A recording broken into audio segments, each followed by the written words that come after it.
करुण हृदय तुम ए करुणा मतलब करुण को तुम बुझी पार कांदुंट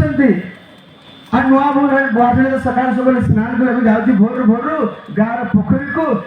पोखरी पाखे गोटे बरगछ थाए सब गाँव में थाए गाँव अच्छे ना नहीं बरगछ थो गाधोई सारा बरगछ टे पा दौ तुम दौच ना नहीं हाँ कि नहीं कई दौना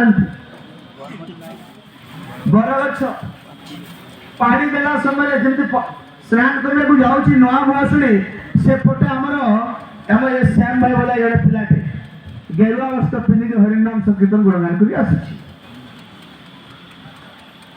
भोर भोर जड़े माने 7 दिन है बाहाबार आसिक गाँव में केवे मु हुलहली शब्द शुणी शंकर ध्वनि शुणी कि आज हरिनाम संकीर्तन भोर भोर शुणी मन मन आनंदित हो नुआ भाषण आसिक से बरगछ जब पहुंचला से बाबा को देखला प्रश्नता मन आसला प्रश्न कौन थिला संज बेल बेश सकाळे कही समस्त कह संज बेल बेश सकाळे कही समस्त देखो किए पचारिला नुआ भुआसुर कहा को पचारिला बाबा को ठीक तो मन रही मोर कहानीटा बाबा उत्तर देले आम श्याम भाई बोले जरा बाबा उत्तर देले आलो बायाणी कौन समझते पथ बहु दूर बेल हेबा कि न हेबा के जानी एबे कोई परिया आलो बायाणी पथ बहु दूर बेल हेबा कि न हेबा के जानी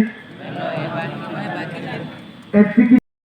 बोले संज बेल सकाले के प्रश्न थिला बाबा उत्तर देले आलो बायाणी पथ बहु दूर बेल हेबा कि न हेबा के जानी एतिकी मात्र एथिरे देख बुझी जाओ कहीं पचारा कम बयस पिला जन बाबा अच्छी आम जो कामटा संध्यारे करवा कथा सकाले कहीं करवा जो कामटा बुढ़ा बेलर काम वयस्क है काम एत पिला बेलू कहीं करवा अर्थात कहवा तात्पर्य है से युवकटा कम बयस पिलाटा बाहर गेरुआ वस्त्र पिंधिक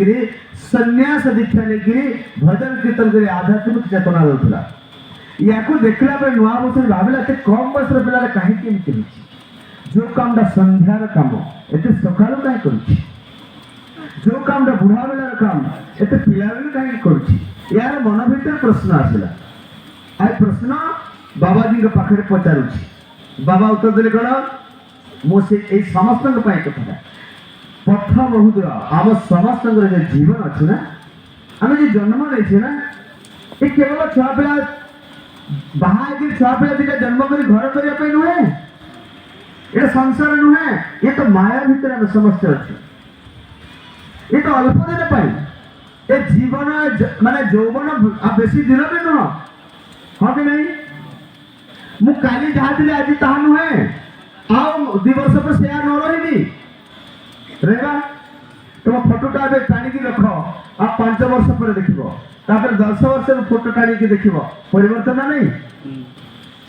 तेणुक बाबा नुआ भाषण माध्यम समाज को कहते पथ बहु दूर तू बायाणी हुआ जे आम समस्त लक्ष्यपूत कौटे ना भगवान अंतरात्मा भगवान अंश भगवान अंशी कि भगवान पाखे सत्ता को लीन कर भगवान पाखे मिसी जा आम समस्त जन्म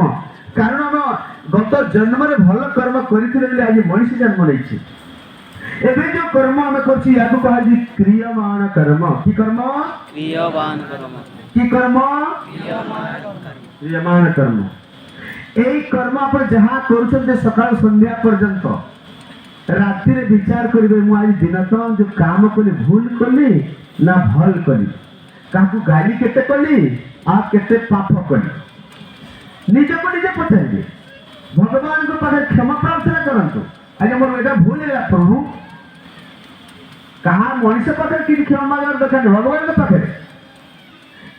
तो ये जो दिन को दिन जो आप क्रियमाण कर्म कर जहाँ काम कर चाष कले एकरे धान चाष कला 30 बस्ता धान पाँच जहाँ खाइबे खाइबे किसी रखुଛନ୍ତି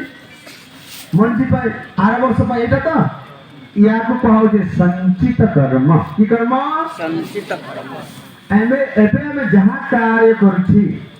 ये संचय हेति रहिबो प्रथम कोन कहली क्रियामान कर